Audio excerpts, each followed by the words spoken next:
Okay, so I still hear this argument a lot. The remake is pretty much always worse, and the original is pretty much always better. And I don't think this argument is ever going to go away. And I am sorry to hear about your foibles, but it isn't that easy. If you think there's some sort of formula to determine whether a piece of functioning media is good or bad, then well, too bad for you. After all, someone's favorite movie could be something you absolutely despise, something you find without any artistic or creative or entertaining merit. And that is because people have vastly differing tastes and desired outcomes from their movie-watching experience. Well, duh. And another bit of information here is that the methods of making movies and telling stories changes continuously. Gear, sound, cameras, sets, effects, literal visual language. So much has changed. But still, far too often people do try to boil it down to version versus version, with the winner being determined with something as superficial as the better one came out first? Are you serious? Isn't that cute? But it's wrong! And that being said, I want to throw a monkey wrench into these people's thought process by telling them what I think of some remakes. All right, I guess I have a minute. And that some remakes, or differing adaptations, or reboots, I guess, can be just as good as their originals.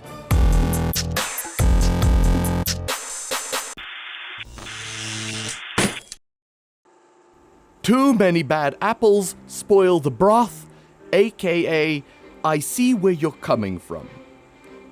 So yes, some remakes are bad, some are downright terrible, and often it seems as though the good to bad ratio is leaning more towards the bad.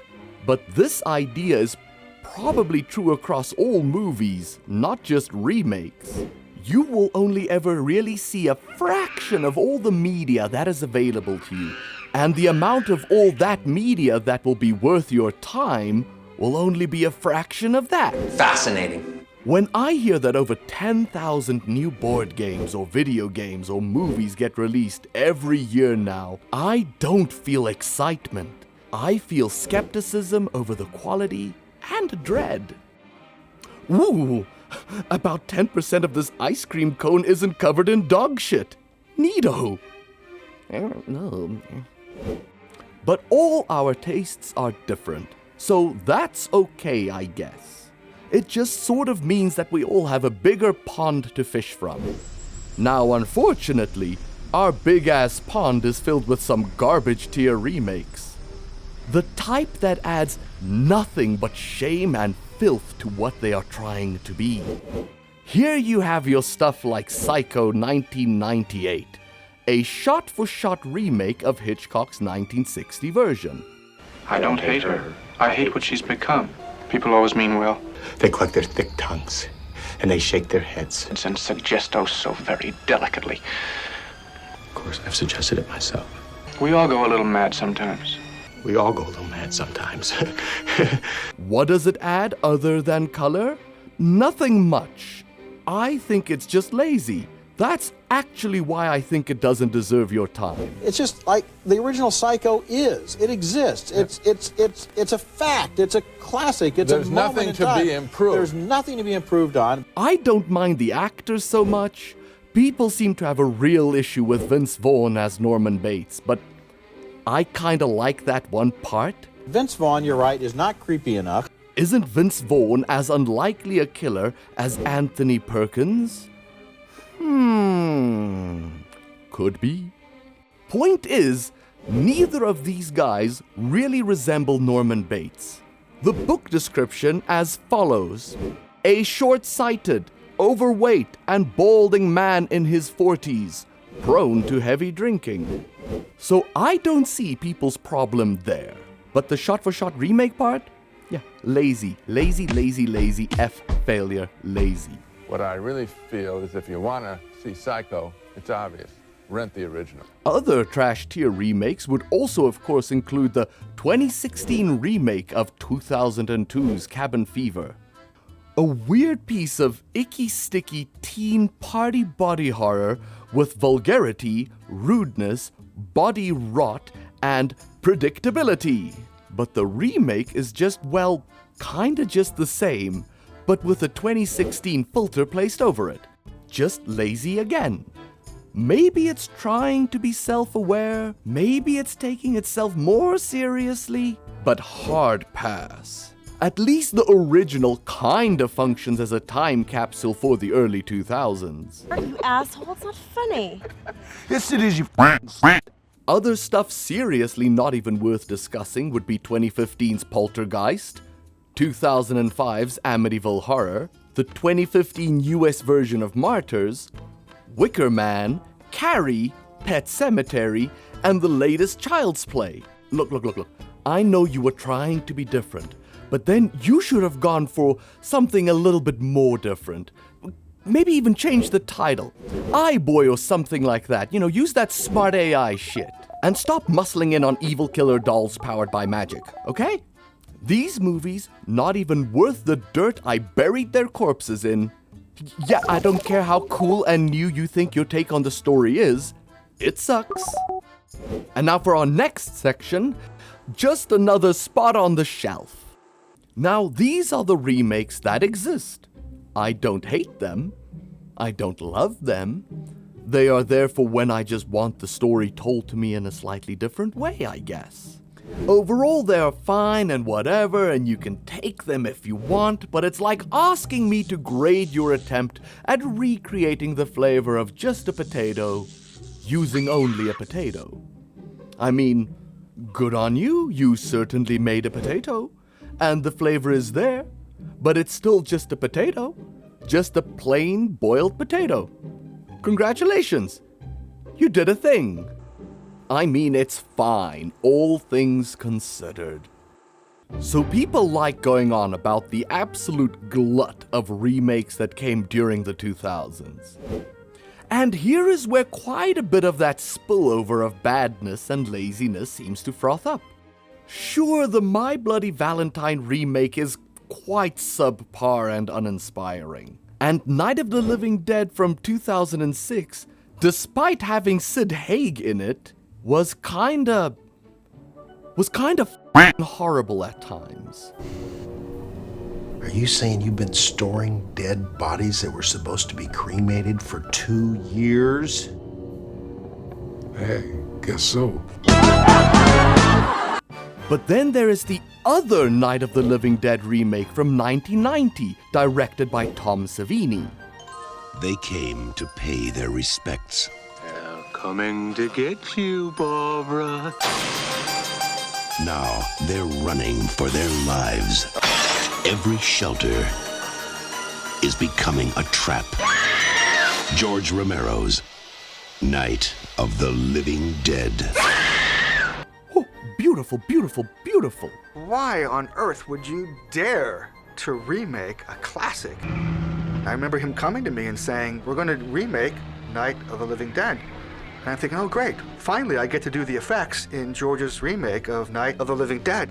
He says, and I want you to direct it. But circling back to 2006, The Hills Have Eyes wasn't that bad either.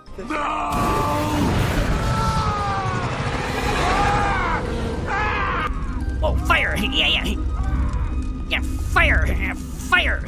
Brutal as hell at times, but pretty cool nonetheless. I mean, it had thrills and it had chills, and quite a sympathetic final boy, if I must say so myself. What's so funny? It's breakfast time! Breakfast! And what about the Marcus Nispel 2009 Friday the 13th reboot? I mean, it's not even a regular remake, it's a collage of 3 movies.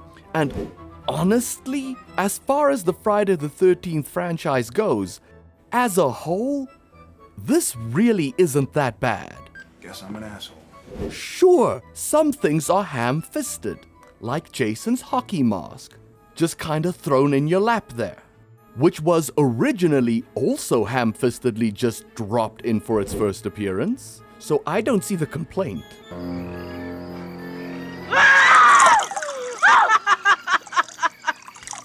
teach you a valuable lesson.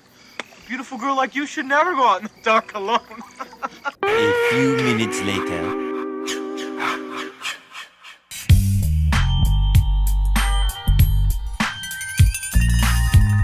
So cohesively, and as part of a library of a dozen movies, Friday the 13th, 2009 is fine.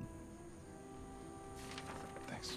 And I can kinda say the same thing about the 2010 Nightmare on Elm Street remake. It's fine. Looking at the entire franchise and the entire library and simply having this in the library as an option, it's fine. In this case, though, directly comparing it to the original, then yeah, I know you can't beat Robert Englund. He is phenomenal. Please, God. This is God. Why are you running? Why are you running? Besides, I'd way rather watch this over Freddy's Dead: The Final Nightmare. It's traveling time!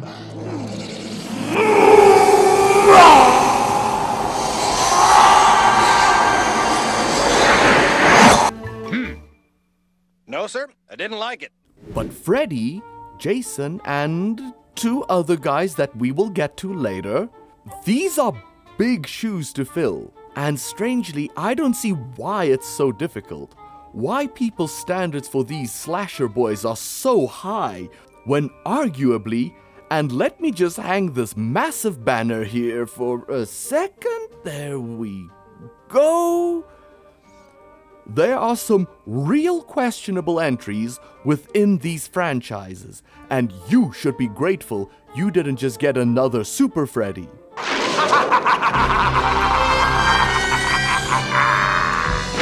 Faster than a bastard maniac! Okay, Super Freddy is kinda fun, but you know what I mean. Just here for the lols. There are, of course, many movies that fall into this category that are just here for a simple, fun, spooky time.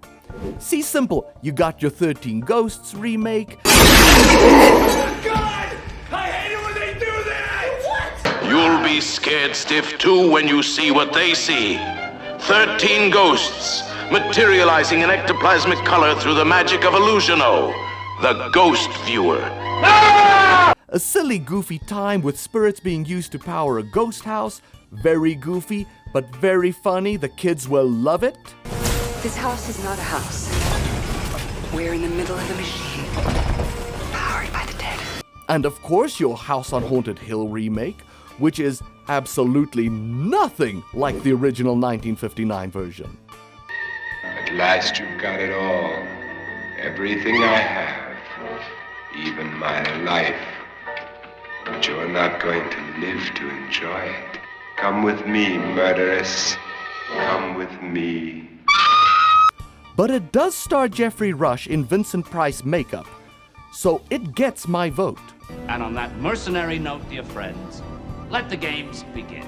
And while we are on the topic of Vincent Price, House of Wax? I'm rebuilding my exhibition from the ground up. I'm going to give the people what they want. Sensation, horror, shock.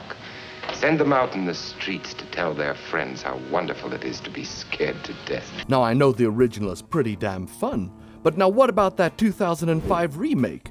Now, that was pretty neato as well. It's got atmosphere, it's got grossness, it's got a character called Vincent, it has a young Sam Winchester. Apples and oranges kind of deal again, you know. And the reason I really like that original version is simply because it has Vincent Price in it. And it's still a pretty damn silly movie too. Especially the 3D parts, which feel so in your face and unnecessary, but, you know, something else I forgot to mention. Oh yeah, House of Wax 1959 is a remake too. Yeah. Think, my child, in 1,000 years, you will be as lovely as you are now. Come. No, no. Come. Let me hold, let me go. I think at the time the 2005 version most people just kinda hated on because of Paris Hilton. But you know she dies in it, right? Yeah, I remember that literally being a selling point to a lot of people back then. See, I'm not a Paris Hilton BFF. I've never even seen House of Wax. The ones we can all agree are good. Now, these are the movies no one will argue about when I say they are good remakes. Heck, I don't even think we should use the term remake here. Something old and something new to make something special. The Fly is still the story of a man that becomes part fly.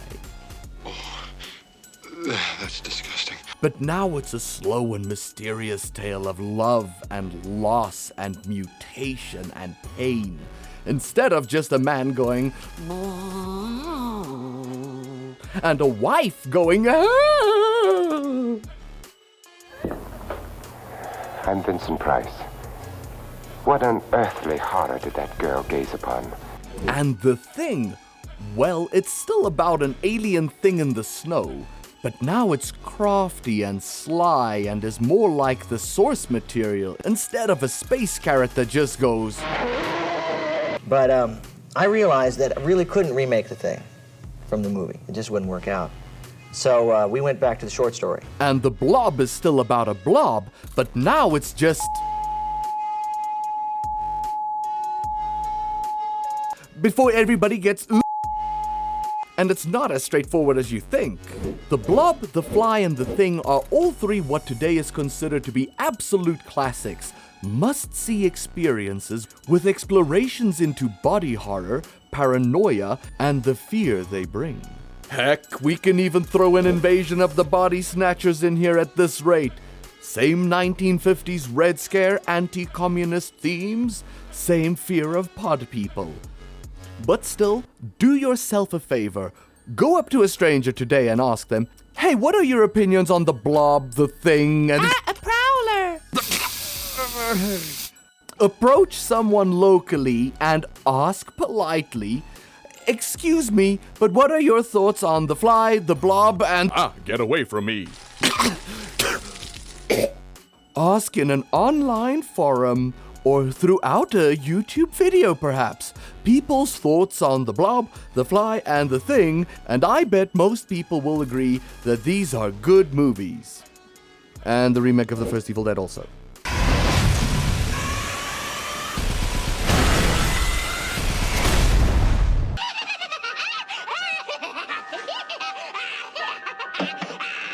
But now, it's time to make some enemies. The ones that are actually pretty damn good, but you just aren't ready to believe that, and I suppose that is okay in the long run. So first, my rationale before the fires are lit. Often when I show my non-horror friends movies that are legendarily known throughout our community, they can feel let down. They have these preconceived notions that movies like the original Halloween and Texas Chainsaw Massacre are these horrendous, gory splatterfests that will leave them retching and dry heaving. But in reality, these are really, really tame movies, great movies, unsettling movies, real feeling movies, but tame. So yes, I am saying what you think I am saying. The 2003 Texas Chainsaw Massacre by director Marcus Nispel is good. You know what? No, it's great. It's f***ing great.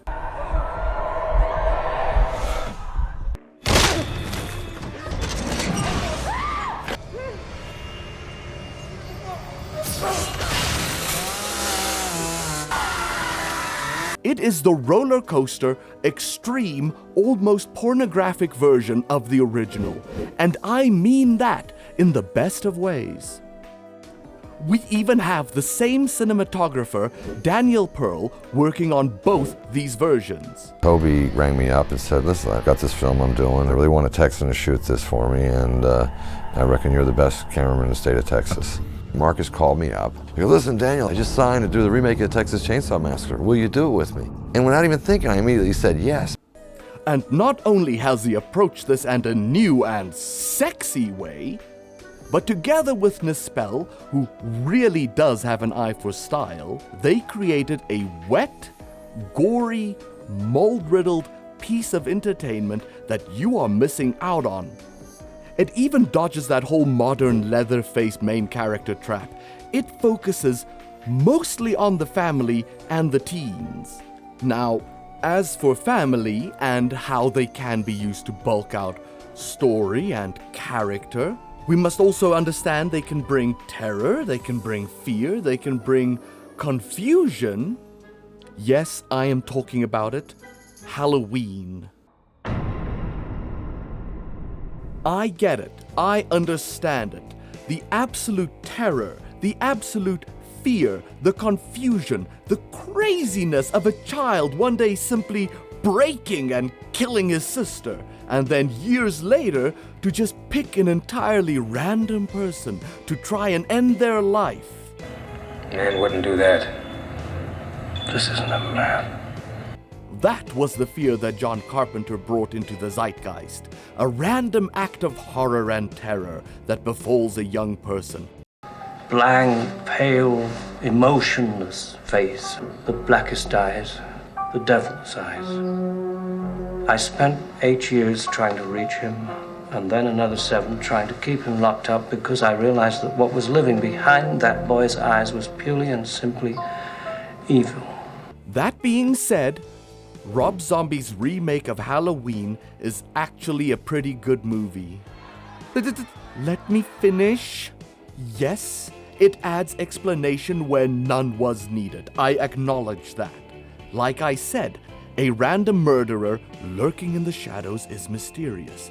It has become traditional, dare I even say archetypical. Rob Zombie essentially just went and turned everything up to 11. These go to 11. And added a shock rock filter over everything.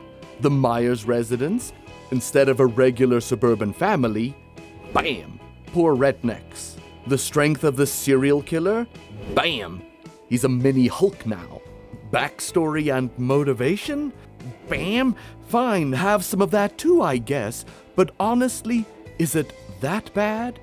It's extreme, it's wild, it's essentially suburban grindhouse, and as its own thing, it's fine. But again, it is the equivalent of a roller coaster ride with loads of predictable thrills and chills, where you come out of the other end maybe just needing a shower. But overall, it was quite bombastic and suspenseful and rude. But it wasn't that bad, guys, come on. I even think we can slot in the 2004 Dawn of the Dead remake in here. Yes, way busier, way louder, and more extreme than the original, and I don't really care much about how visually different this George Romero Dead movie looks compared to the others. But sometimes, much like with Dawn of the Dead's remake, or the Evil Dead remake, or hell, any remake in general, it's fun to sometimes just see something get tossed into a blender with loads and loads of money to see how something you already like the look of gets remade, reshuffled, and maybe even rebooted sometimes. Maybe we shouldn't take our entertainment this seriously. But hell, what do I know? I'm just be normal. Well, I hope you had fun with this one. If you are new, well, goddamn, I'm sorry that this was your first Beyond Normal video. But welcome nonetheless. Why not consider subscribing to see what I have to say about lots of other spooky things? Also, big shout out to everybody who has helped the channel reach 250 subscribers. You truly warm the cockles of my heart. and I hope to see you guys around for quite a while to come. Have a spooky time, and I'll see you again real soon.